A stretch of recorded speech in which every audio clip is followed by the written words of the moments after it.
Ra'su kulli khoti'atin hubbud dunya. Kepalanya, ndas-ndasane segala dosa atau segala kerusakan itu adalah cinta dunia. Ma dhi'bani dhoryani fi ghanamin qad faraqaha ri'auha ahaduhuma fi awwaliha wal akharu fi akhiriha bi afsada fiha min hubbil mali wasyarafi fi dinil muslim.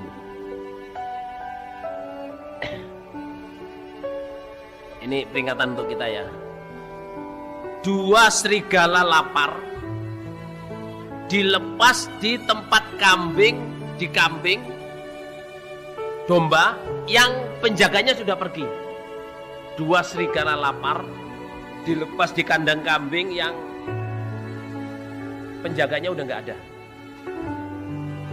Yang dua serigala ini lapar, ya toh? Kambingnya ya domba sudah jamaah ya. Itu tidak lebih buas, tidak lebih serakah, tidak lebih rakus daripada orang sudah jamaah menggunakan kekuasaan agamanya untuk mendapatkan kemuliaan dan dunia. Jadi jangan kaget saudara jamaah kalau ada orang punya kuasa kadang-kadang dalam agama terus serakah, ambil ini, ambil itu, sampai nggak usah kaget. Yang jelas ini peringatan jangan mencintai dunia. Yang disebut mencintai dunia itu adalah menghalalkan segala cara hanya untuk dapat dunia. Seumpama dapat saudara jamaah, pertama itu dosa. Yang kedua membuat kita lupa segala-galanya. Dan awalnya semua kerusakan dari cinta dunia itu. Berani memanipulasi, berani menipu, berani ambil haknya orang lain, berani macam-macam.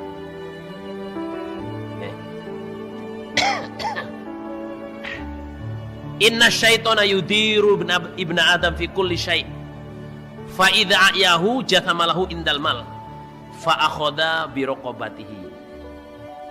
Jadi syaitan itu usaha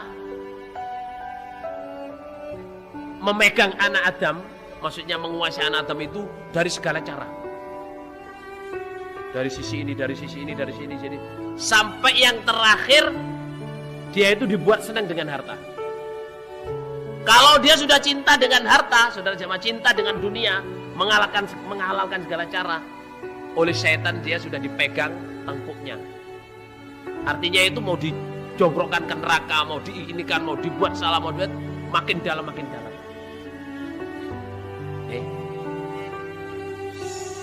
Kita kaya tidak apa-apa saudara, kaya tidak apa-apa, yang penting harus bisa menggunakan kekayaannya untuk apa saudara jemaah? Untuk kebaikan agama. La ba'sa bil ghina. Tidak bahaya, tidak apa-apa kaya, tapi bisa menggunakan kekayaannya. Jangan disetir oleh kekayaannya. Qala Rasulullah sallallahu alaihi wasallam, "Malam yata'azza bi'azaillah taqatta'at nafsuhu hasaratin 'alad dunya." Barang siapa yang tidak merasa mulia dengan kemuliaan Allah, maka dirinya akan dibuat oleh Allah berantakan, menyesali dirinya terhadap dunia. Maksudnya itu selalu berharap gini ya, sampean sudah jadi jamaah,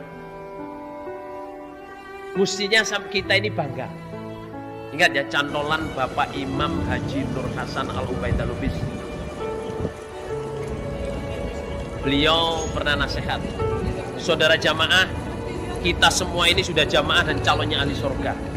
Seandainya karena jamaah ini kita deblek, hidupnya berat, sampai seperti keset, pijakan kaki yang di depan pintu, orang keluar masuk rumah ngijekin kita, tapi kita bisa nanti pulang di jamaah, bisa sambung, bisa taat Allah Rasul Imam, itu masih berani susuk, masih berani bilang ada lagi nggak yang lebih menderita daripada ini? Karena apa? Itu cuma 1000 tahun. Maksimum 1000 tahun, nggak ada 1000 tahun. Setelah itu mati masuk surga selama-lamanya, jadi raja yang diagungkan. Seandainya karena nanti pulang di jamaah kita itu dipepet orang, sana gencet sampai gepeng koyo ilir. Apa gepeng koyo ilir? Sampai tipis seperti kipas. Saking beratnya hidup, itu kita masih berani susuk. Ada lagi nggak penderitaan yang lebih daripada cuman jadi kipas? Karena apa? Itu cuman sementara. Habis itu masuk surga. Sejamaah ya, misalnya di Gading ini, sampean nggak punya kos-kosan, ya nggak apa-apa. Nggak ada bang Lur. Cuman bisa jual bakso, cuman bisa jual nasi, cuman bisa punya restoran, ya toh, cuman bisa punya sawah 5 hektar, nggak apa-apa saudara, nggak usah, ya toh. Kakean ya? Oh kakean 5 hektar. Lah sak piro? 1 hektar loh ya? Baron 1.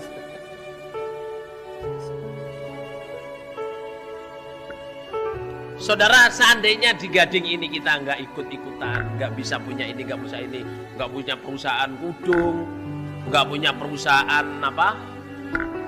Kudung mana Lur ya? Nggak punya perusahaan baju, nggak bisa jual dele. Ada yang jual dele nggak sini? Nggak bisa punya kos-kosan. Sing penting iso netepi jamaah, sing penting iso mangan. Nggih napa nggih Lur? Kurup. Dan itu nggak lama, yang penting mati masuk surga gitu aja. Jangan pengen punya itu, punya itu. Pertama saudara jamaah, dia melupakan dipilih oleh Allah menjadi orang jamaah. Berarti dia tidak merasa mulia dengan kemuliaan yang Allah berikan ke dia. Kalau Bapak Imam Haji Nur Hasan jamaah, seandainya kita karena netepi Quran hadis jamaah ini hidup di bawah jembatan. Masih ingat gak itu? Hidupnya di bawah jembatan. Terus makannya nunggu barang yang hanyut. Dulu almarhum dulu kalau sangat selalu gitu. Kampul kuning tai nggak boleh dimakan. Kampul bangkai ayam haram. Hurimat alaikumul maitah. Dalil dulu. Kampul diambil singkong busuk. Diambil singkong ini halal. Busuknya dihilangin, yang nggak busuk dimakan. Hidupnya kayak gitu, tapi bisa jamaah saudara jamaah kurup. Dan insya Allah jamaah di sini nggak ada yang rumahnya di bawah jembatan. Soalnya di Gading jembatannya di mana saudara? Kecuali di Masjid Gamas ya. Ada jembatan dari Pondok Putri ke masjid.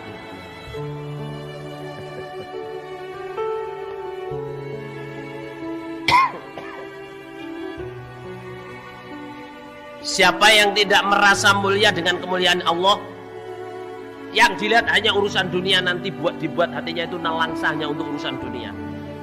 Waman adba'a basarahu ma fi aidin nas kathura hammuhu walam yafsi ghaiduhu.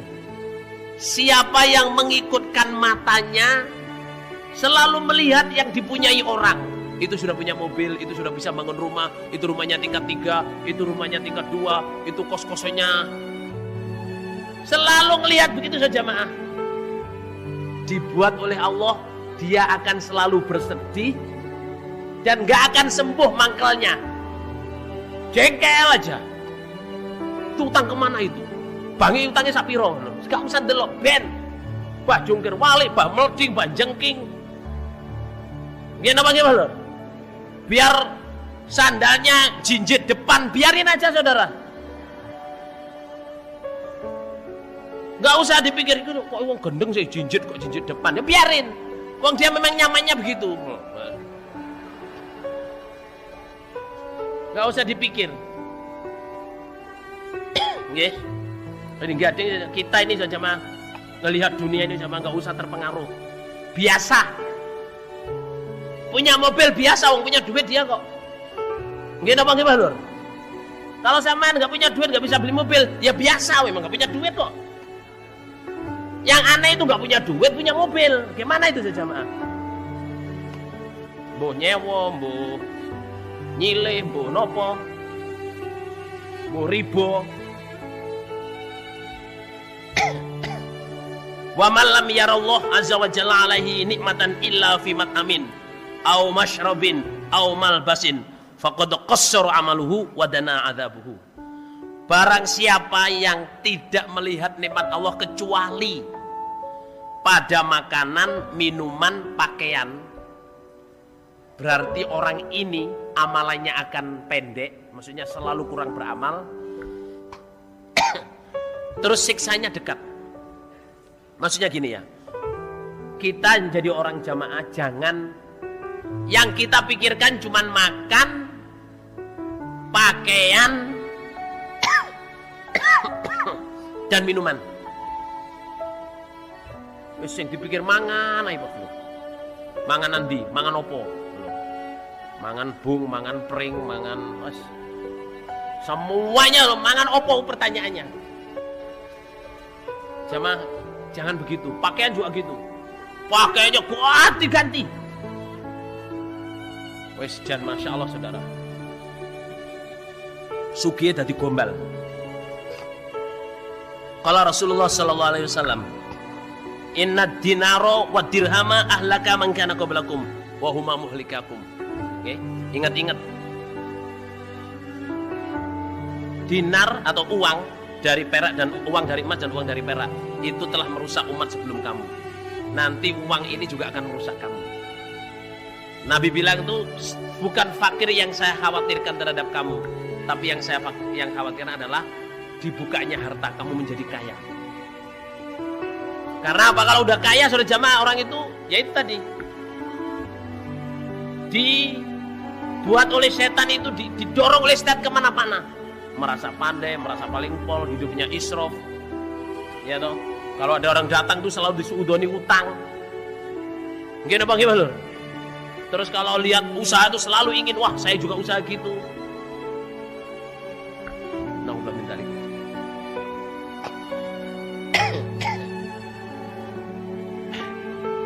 Qala Abu Ja'far alaihissalam, mathalul harisi ala dunya mislu dudatul qazi. Kullama izdadat minal qazi ala nafsiha lafan kana abadalaha minal khuruji hatta tamuta qumman. Astagfirullahaladzim.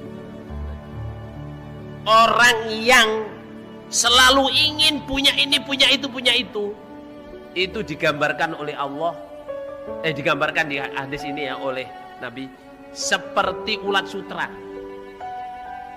Makin lama dia bikin rumah-rumahannya itu yang menganukan dirinya, makin susah dia untuk keluar sampai dia mati dalam keadaan sedih. Kita saudara jamaah ya, kalau udah diberi kekayaan oleh Allah, ini umum ya, saya udah ngeliat banyak orang jamaah itu kaya itu dikembangkan ini, kembangkan ini, kembangkan ini, kembangkan ini, kembangkan ini.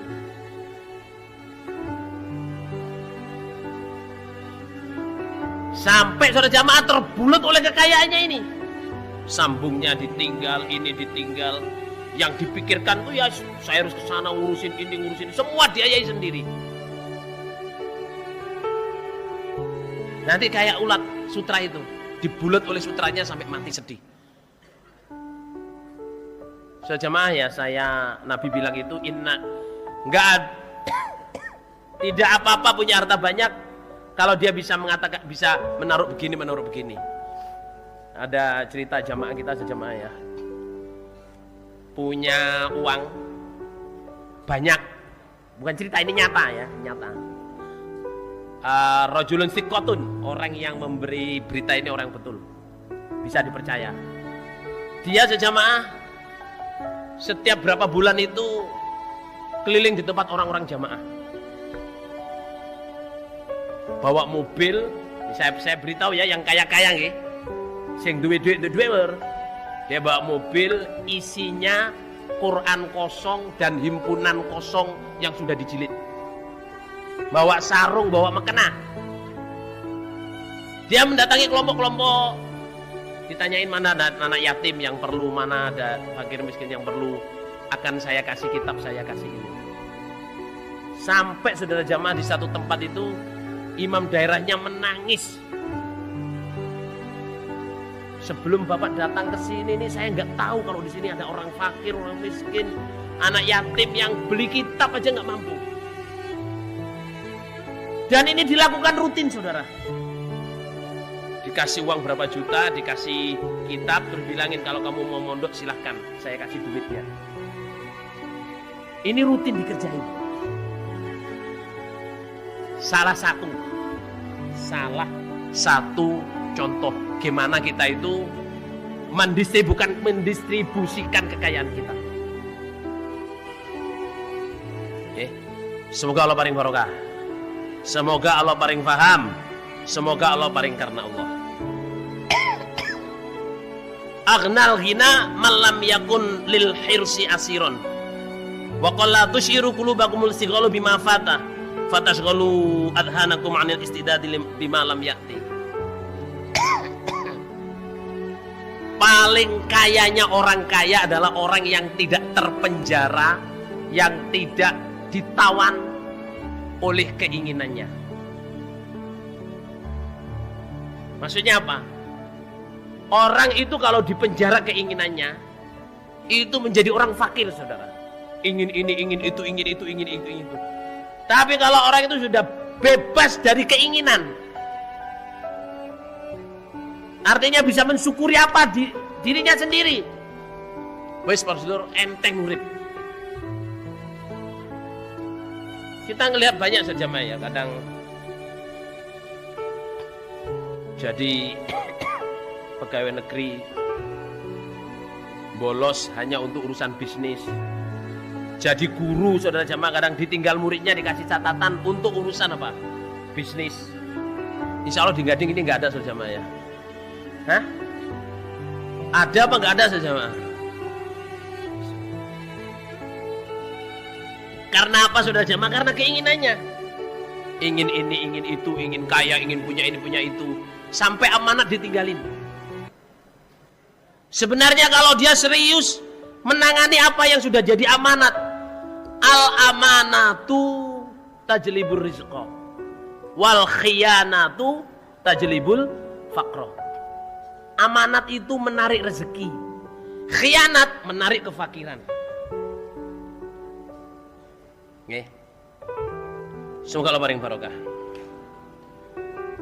Ani Zuri Muhammad bin Muslim ibnu Abdullah qala su'ila Ali ibn al-Husain alaihi salam ayyul a'mali afdalu indallah. Qala ma min amalin ba'da ma'rifati azza wa jalla wa ma'rifati Rasulillah sallallahu alaihi wasallam afdalu min bughdid dunya. Fa inna lidzalika la syi'aban katsira. Titik. Cucunya Ali bin Abi Thalib. Cucunya siapa saja jemaah? Ali bin Abi Thalib. Dia Ali bin Hasan, Ali bin Husain bin Ali. Dia itu pernah ditanya, amalan apa yang paling utama setelah mengenal Allah, setelah dekat dengan Allah? Dia bilang, amalan apa yang paling utama? Dan dia bilang gini, amalan yang paling utama setelah mengenal Allah adalah benci dunia. Benci dunia maksudnya itu jamaah tidak senang dengan urusan dunia. Bukan berarti tidak kerja saudara jamaah. Ya kerja, ya berhasil, ya apa, tapi tidak sampai menerjang yang haram untuk dapat dunia. Soalnya apa? Tidak senang dunia itu cabang kebaikannya itu banyak. Yang pertama itu bisa syukur, bisa terima, bisa menikmati. Gimana Lur? Terhindar dari yang haram, terhindar dari larangan. Nah itu. Nah, terus walil ma'asi syibun. Ini kemarin yang saya ceritakan ya. Maksiat itu ada cabang-cabangnya. Pertamanya maksiat adalah apa? Tidak sujudnya iblis kepada siapa?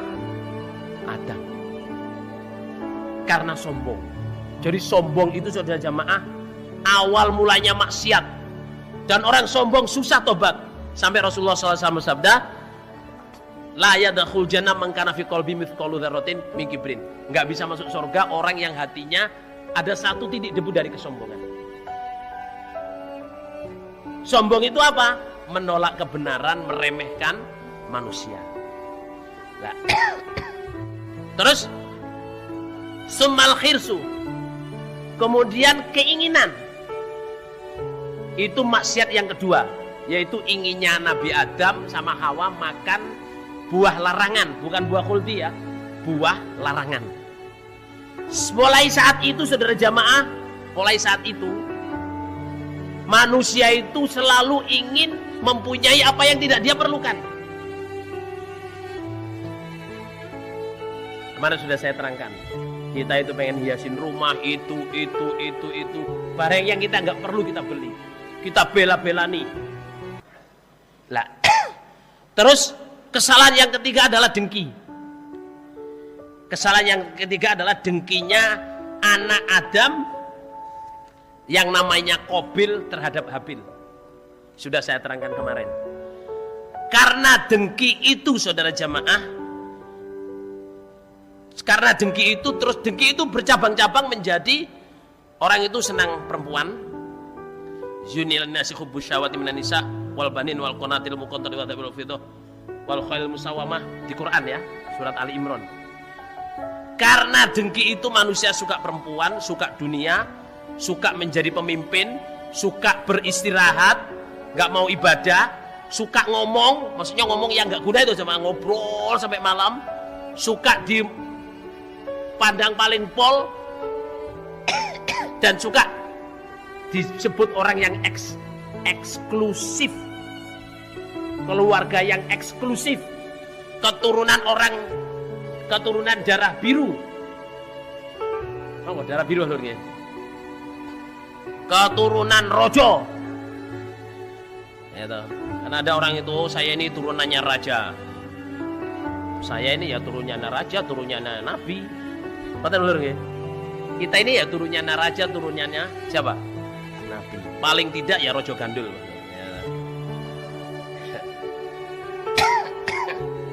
Lah, 7 hal itu tadi sama tumpuk jadi satu menjadi cinta dunia.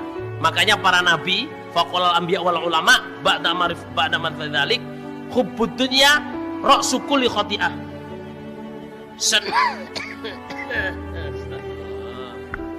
Seangin. Dalam paling sehat buat waras jemaah. Amin. Cinta dunia itu awalnya dari segala kerusakan. Itu omongannya para ulama. Padahal sebenarnya hadis Nabi juga, kutubutunya awalu kulli khati'ah, ra'su kulli khati'ah. Semoga Allah paling manfaat dan barokah. Semoga Allah paling kesehatan. Semoga Allah paling kita